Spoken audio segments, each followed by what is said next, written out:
శ్రీమాత్రే నమః.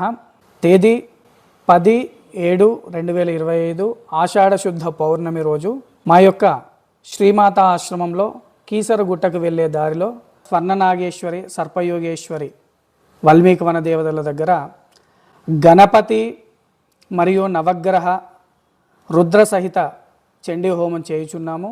ఈ యాగంలో పాల్గొనేవారు ఎవరైతే ఉంటారో వారి యొక్క గ్రహస్థితికి అనగా ఆదిత్యాది నవగ్రహ దోష నివృత్తున్నవారు, ఆర్థిక సమస్యలు పడేవారు, వివాహం కానివారు, సంతానం లేనివారు, భూత ప్రేత పిశాచ బాధలు ఉన్నవారు ఈ యొక్క యాగంలో పాల్గొనవచ్చు.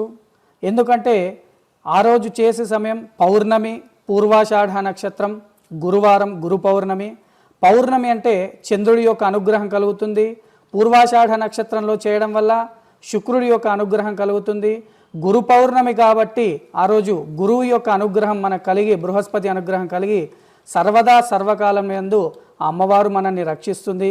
ఇంకొకటి కూడా పౌర్ణమి అమావాస్య చాలా విశేషం చండీకి. కాబట్టి పౌర్ణమి తిథి రోజు ఆ యొక్క యాగాన్ని నిర్వహిస్తున్నాం. కాబట్టి భక్తులందరూ కూడా ఈ యాగంలో పాల్గొని అమ్మవారి యొక్క కృపకి పాత్రలు కాగలని కోరుకుంటున్నాము. మీరు ఏదైనా కాంటాక్ట్ కావాలంటే ఈ కింద ఇస్తున్నటువంటి నెంబర్కి కాంటాక్ట్ కండి. ఓం శ్రీమాత్రే నమః.